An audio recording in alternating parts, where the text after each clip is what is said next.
Everyone, आपका स्वागत है आपके अपने चैनल IBPS मैथ बाय कांचन चैनल में। और इस वीडियो में आज हम क्लास 7th का मैथ का 5th चैप्टर, इसका नाम है लाइन एंड एंगल, उसके एक्सरसाइज 5.2 कंप्लीट करेंगे। जिसका पहले क्वेश्चन देखते हैं। पहला क्वेश्चन बोलता है कि state the property that is use in each of the following statement. ठीक है, यानी कि आपको जो स्टेटमेंट दिए गए हैं इस फिगर के अकॉर्डिंग आपको इसका स्टेट वर्ड आ गया। स्टेट वर्ड आने से आपको सिर्फ नाम अकेले नहीं लिखना है, प्रॉपर आंसर देना होगा। ठीक है, तो यहाँ पे क्या दिया है आपको फिगर में कि दो पैरेलल लाइन दी गई है। ठीक है, और इसमें एक ट्रांसवर्सल लाइन है। ट्रांसवर्सल लाइन क्या होती है? जो इन दोनों पैरेलल लाइन को क्या कर रही, कट कर रही। ठीक है, उसमें कितने एंगल बन रहा है? 8 एंगल, 1 2 3 4 5 6 7 8 एंगल बन रहे हैं। अब इन 8 एंगल के मतलब इन 8 एंगल में कोरिलेशन क्या है, ये सारी चीजें आपको इन सारे तीनों में, इन तीनों क्वेश्चंस में पूछा गया है। ठीक है, तो एक एक करके इन क्वेश्चंस को सॉल्व करेंगे। फर्स्ट पार्ट है कि इफ ए और बी कैसी है? पैरेलल है, यानी कि ए और बी कैसी है? पैरेलल। इस साइन का मतलब होता है कि ये दोनों कैसी है? बराबर है, समानांतर है। देन तब एंगल वन और 5 कैसे है? इक्वल। अच्छा बताओ, उन्होंने बोला है कि ए और बी अगर पैरेलल है तो एंगल 1 और 5 बराबर होंगे या नहीं होंगे? तो होंगे। क्यों होंगे? क्योंकि ये कैसे है? करस्पॉन्डिंग एंगल है। अब ये तो हमें पता है कि भाई करस्पॉन्डिंग एंगल, लेकिन इसको लिखेंगे कैसे? तो इसको आपको लिखना है, सिंपली आंसर डालोगे, क्वेश्चन लिखोगे पहले, उसके बाद आंसर डाल के लिखना है इफ टू पैरेलल लाइन, यानी कि जो दोनों समानांतर लाइनें हैं, जो पैरेलल लाइन है, आर कट वाया ट्रांसवर्सल, उन दोनों को कौन कर रहा है? ट्रांसवर्सल लाइन कट कर रही थी ना। और each pair of corresponding angle, अभी बताया दोनों एंगल कैसे हो रहे थे? करस्पॉन्डिंग एंगल हो रहे थे, आर इक्वल ऑफ मेजर। अच्छा, करस्पॉन्डिंग एंगल होते कौन से? देखो, जो एफ के आकार में बनते हैं। एफ एफ कैसा? एफ मतलब नहीं समझे, देखो समझाते हैं। ये देखो, एफ चाहे ऐसा हो, जैसे कि ये एंगल हो गया और ये, अब ये क्या है? ये देखो बराबर लाइन है, अगर पीछे कर दो, और ये इनको कट कर दे। ठीक है, तो यहाँ पे ये एफ बना, यहाँ पे ये साइड एफ बना, तो ये एंगल बराबर होगा, करस्पॉन्डिंग एंगल है। ये एंगल बराबर, क्योंकि ये उल्टा इस टाइप से एफ बन रहा। ठीक है ना, चाहे एफ ऐसे बने चाहे एफ ऐसे बने, समझ में आ रही? अब देखो यहाँ पे ये दोनों लाइनें पैरेलल हो गई और एक ये ट्रांसवर्सल लाइन हो गई, तो जो एफ में एंगल बनेंगे वो कैसे होंगे? करस्पॉन्डिंग एंगल होंगे। ठीक है, तो यहाँ पे हमने लिख दिया सिंपली कि हाँ, corresponding angle are equal is major. ठीक है, तो इसलिए ए और बी पैरेलल है, और एंगल 1 और 5 कैसे होंगे? इक्वल होंगे। क्यों होंगे? क्योंकि ये करस्पॉन्डिंग एंगल है। क्लियर? अब दूसरा वाला बोलता है कि इफ, यदि एंगल 4, ये है 4 और 6 बराबर है, तब ए और बी पैरेलल है या नहीं? तो इसमें क्या है? इंटीरियर। देखो, अब ये जो एंगल है ना, ये लाइनें हैं, लाइनों के अंदर जो एंगल बना 1 2 3 4, ये हो गए इंटीरियर एंगल, यानी कि अंदर वाले एंगल। और ये जो 1 2 7 और 8 है, ये होंगे एक्सटीरियर एंगल, यानी कि बाहरी वाले एंगल। अब यहाँ पे बोला है कि जो कौन सा वाला 4 और 6 है, ये आपके बराबर है, तो क्या रीजन है उसका, क्यों बराबर है? तो देखो, आपने पढ़ा होगा, क्या पढ़ा होगा आपने? जेड वाला, जेड फिगर।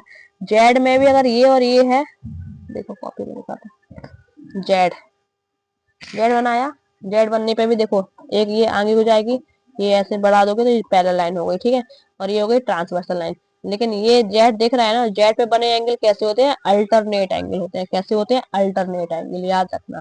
ठीक है, तो यहाँ पे देखो हमारा जेड ही बन रहा है, बना ना जेड, और जेड जैसे ही बन गया तो ये एंगल इसके बराबर होगा, क्योंकि ये इंटीरियर अल्टरनेट एंगल है। तो इसका आंसर, सेकंड वाले का आंसर क्या लिखोगे आप लोग कि if two parallel line are cut are transversal, दो पैरेलल लाइन को एक ट्रांसवर्सल लाइन ने कट किया, तो ईच पेयर ऑफ अल्टरनेट, ठीक है, alternate interior angle are equal, क्योंकि वो इंटीरियर एंगल है इसलिए वो कैसे इक्वल है। क्लियर?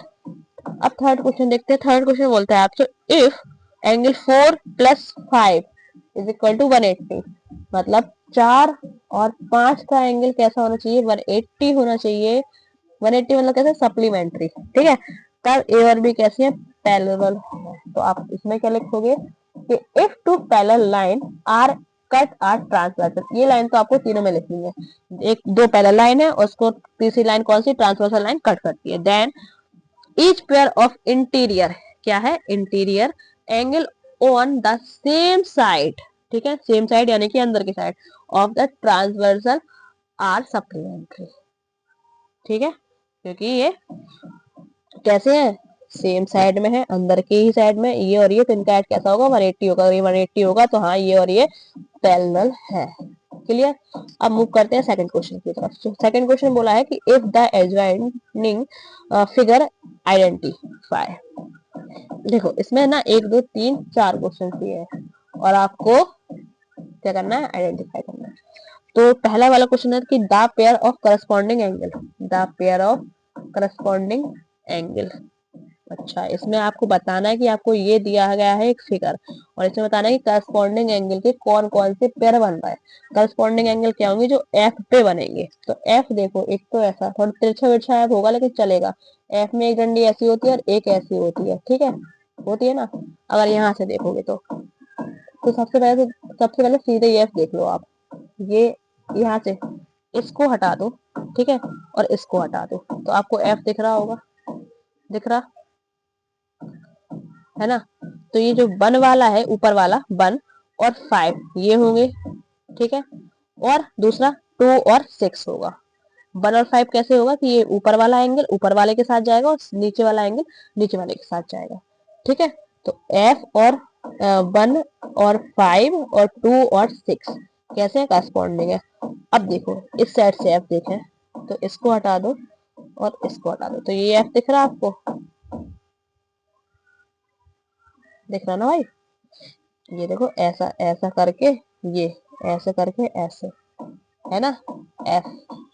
तो यहाँ पे है जो 3 और 7 हो जाएगा और 4 और 8 हो जाएगा। तो ये कैसे होगा, करस्पॉन्डिंग एंगल होगा।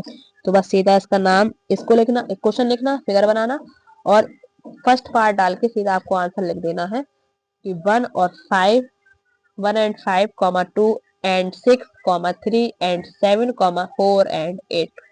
क्लियर। अब सेकंड वाला क्वेश्चन बोला है कि the pair of alternate interior angle. अब इसमें अल्टरनेट बताने और इंटीरियर बताने हैं।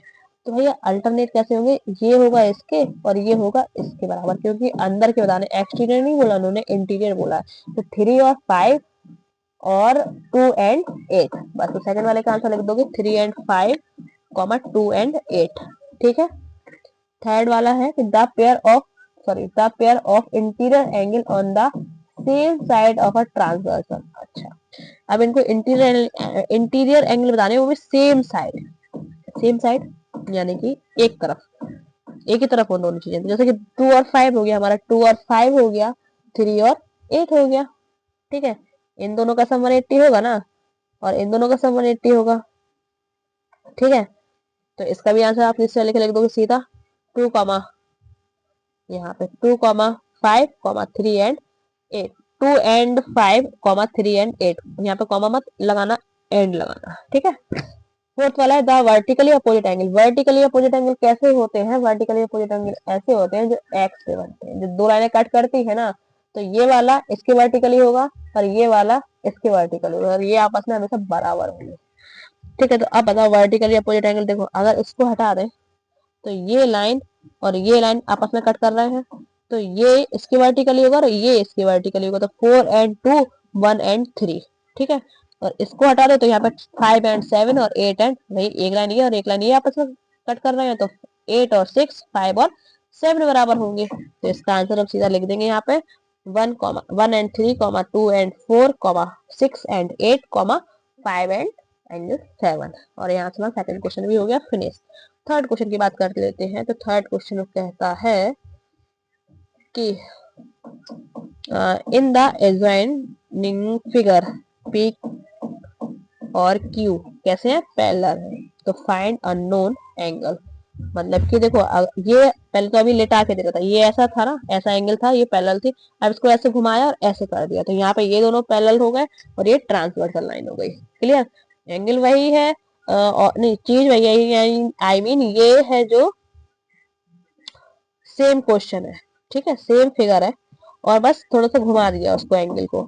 अब यहाँ पे आपसे बोला है कि जो आपको दे दिया, ये दोनों पैरेलल दे दी और एक एंगल दे दिया, ये 125 है। और जो अननोन दिए हैं यानी कि ई एफ और ए बी सी डी, इन सारी चीजों की हमें क्या निकालनी है, वैल्यू निकालनी है। तो देखो सबसे पहले तो हम आपको समझा दे रहे हैं, इसमें फिर लिखने का तरीका तो नहीं कैसे लिखना है। ये देखो, एक ये पूरा एंगल अगर एक सीधी लाइन में एंगल बनता है तो कितने का बनता है, 180 का बनता है ना। तो उसको एक लाइन ने कट कर दिया। जब एक लाइन में एंगल बने और एक लाइन कट कर दे तो ये लीनियर पेयर हो जाता। ठीक है, लीनियर पेयर एंगल कितने के होते, 180 के होते।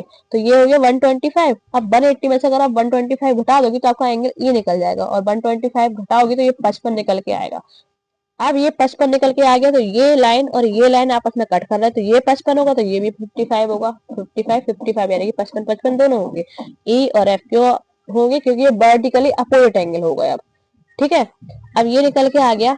अब देखो ये एंगल और ये एंगल बराबर होंगे, क्यों होंगे, क्योंकि ये करस्पॉन्डिंग एंगल है। तो एंगल डी बराबर किसके होगा, 125 के। तो एंगल डी निकल के आ गया।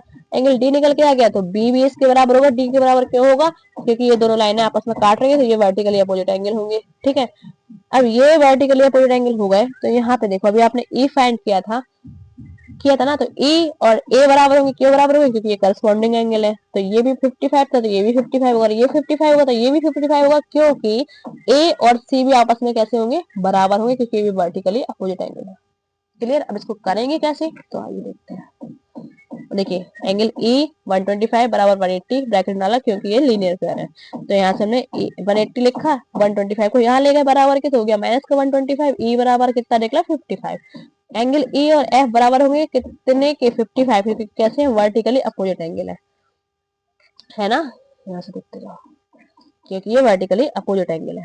ठीक है, अब एंगल डी बराबर 180 होगा। एंगल डी कितना होगा, सॉरी 125 होगा, क्योंकि करस्पॉन्डिंग एंगल है। और डी और बी बराबर हुए 125 है।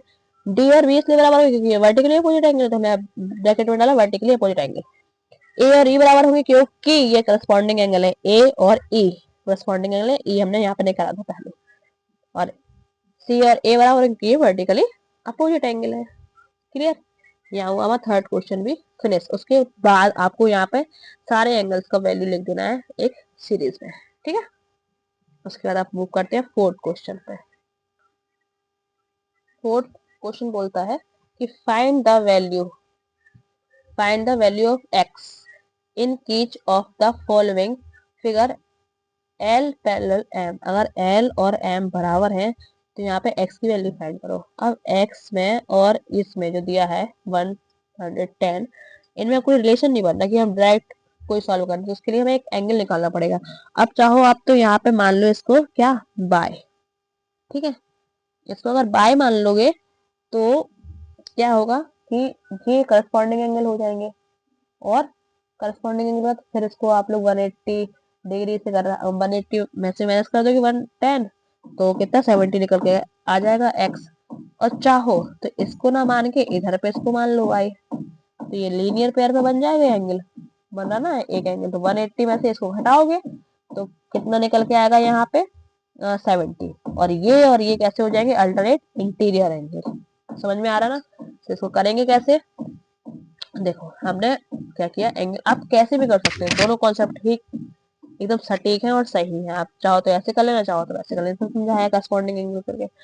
एंगल वाई और 110 को ऐड किया तो कितना हुआ, 180 है ना, लीनियर पेयर है क्योंकि। अब वाई यही रखा, एंगल वाला एंगल जरूर लगा देना, तो फिर आप लगेगा कि वेरिएबल लिख दिया। हालांकि डिग्री में आंसर आ रहा है तो, लेकिन काम नहीं चलाना है। अगर क्लियर आंसर लिखना है तो एंगल लगा देना। एंगल वाई बराबर 180 लिखा, और यहाँ से यहाँ माइनस में 110 हुआ तो आया 70। एंगल वाई की वैल्यू होगी 70। अब एंगल एक्स और एंगल वाई कैसे होंगे, 70 होंगे, क्योंकि अल्टरनेट इंटीरियर एंगल है। अंदर की साइड बन रहे ना दोनों लाइन के, देखिए एक्स और वाई। ठीक है, तो आप चाहो तो यहाँ से कर सकते हो, चाहो तो वहां से कर सकते हो। Second question. अब देखो इसमें कितना दिमाग लगाया भाई, और आप लोगों को भी दिमाग लगाना पड़ेगा, नहीं तो आप लोग बस लसते रह जाओगे।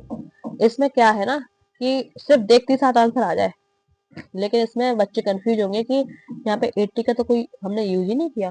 तो 80 उन्होंने आपको दिए है कंफ्यूज करने के लिए। ठीक है, यहाँ चाहो, अब देखो यहाँ पे ये लाइन और ये लाइन कैसी है, पैरेलल है। उन्होंने बोला एल और एम पैरेलल है, ना कि ए और बी बोला, कहीं पे बोला ना, नहीं बोला। एल और एम कैसे है, बराबर है, और ये ट्रांसवर्सल लाइन हो गई और ये भी ट्रांसवर्सल लाइन।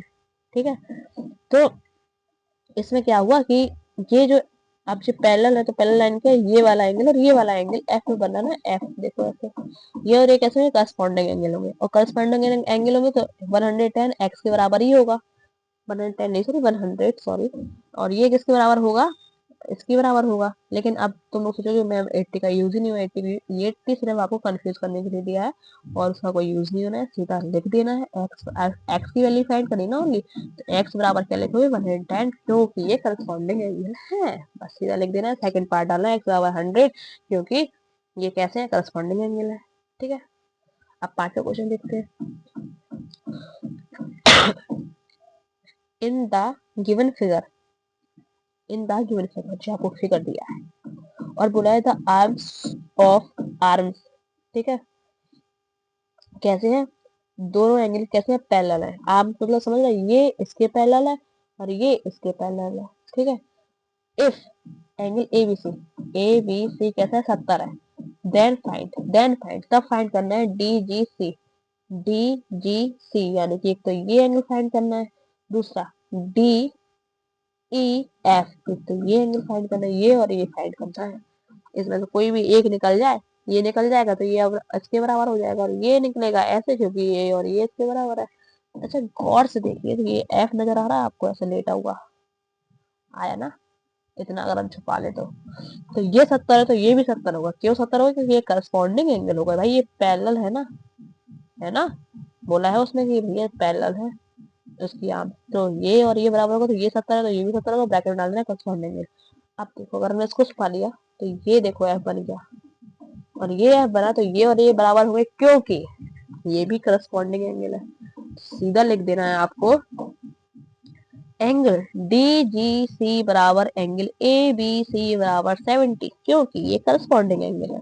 फिर डी ई एफ बराबर एंगल डी जी सी बराबर 70, क्योंकि ये करस्पॉन्डिंग एंगल है। खत्म।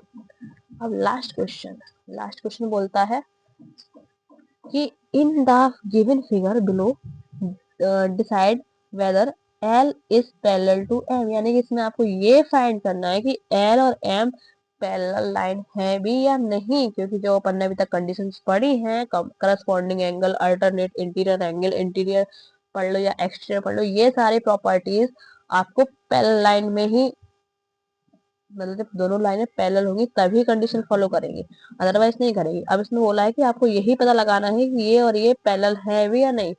तो अभी हमने पढ़ा था कि अगर इनके इंटीरियर ये वाले जो एंगल है सप्लीमेंट्री होंगे बस, तो ये वाले एंगल अगर सप्लीमेंट्री है तो ये लाइनें कैसी होंगी, कैसी होंगी भाई, पैरेलल होंगी, अदरवाइज नहीं होंगी। तो देखते हैं इन दोनों का सम करके, इन दोनों का सम आ जाता है 180, तो ये होंगी, नहीं तो नहीं होंगी।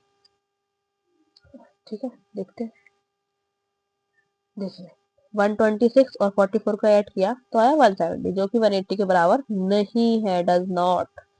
तो फिर since sum of interior angle, जो अंदर के एंगल है, on the same side of transversal, transversal के सेम साइड के इंटीरियर एंगल का सम 180 नहीं है, तो इज नॉट, आर 180 मतलब उसके बराबर में तो नहीं आया, तो L is not parallel to M, L M के पैरेलल नहीं है। क्लियर, फर्स्ट वाले का हमने कर दिया। सेकंड वाला देखते हैं। सेकंड वाला देखो, देख के समझ में आ रहा कि ये कैसे है, पैरेलल नहीं है। ये देखो आगे कहीं ना कहीं इसको काट देगा, है ना, तो नहीं है। लेकिन फिर भी हम ऐसे बोल तो नहीं सकते ना, मन में सोच लिया और वहां हमारे कॉपी में लिख जाएगा, ऐसा तो नहीं, हमें लिख के बताना है कि ये लाइन पैरेलल नहीं है, एलएलएम पैरेलल नहीं है। तो इसको हम कैसे लिखेंगे, हम क्या करेंगे, इसको ऐसे करेंगे, इसको मान लेंगे x, इसका और इसका सम अगर 180 है तो हम हमारी x की वैल्यू निकल के आ जाएगी यहाँ से कितनी, 105। अगर 105 ये है तो ये भी 105 होना चाहिए भाई, क्योंकि ये करस्पॉन्डिंग एंगल है। ठीक है, तो ये सेम तो है नहीं है, ये तो है 75, तो यानी कि और ये लाइन हमारी बराबर नहीं है। समझ में आ रहा ना, ये लीनियर पेयर वाला कर लिया हमने, फिर इसको इसके साथ ऐड कर दिया। देखो उसमें क्या करेंगे हम लोग, x प्लस 75 बराबर 180 ब्रैकेट में लीनियर पेयर, फिर x बराबर हमने इसको वहां लेगा 75 को तो घटाया तो आया 105। तो from the figure x does not equal to 75, क्योंकि that is corresponding angle, they are मतलब आर नॉट इक्वल। समझ में आया। थर्ड वाला देखते हैं। थर्ड वाले में एड और एम, थर्ड वाले में क्या करें कि इसको निकाल लो इसके, देखो ये 57 तो ये भी 57 होगा। क्यों होगा 57, क्योंकि, और इनका सम करके देख लेना, 57 के करस्पॉन्डिंग एंगल है, अगर इनका सम 180 आ जाए तो ठीक है। या तो सिंपली हम बताएं, एक काम करो, इसको निकाल लो, इसको निकालो, 180 में से माइनस कर दो 57, तो 123 निकल गया। 123 अगर ये है तो ये भी 123 है, तो यानी कि ये और ये बराबर है। अगर ये बराबर क्यों है, क्योंकि ये करस्पॉन्डिंग एंगल है।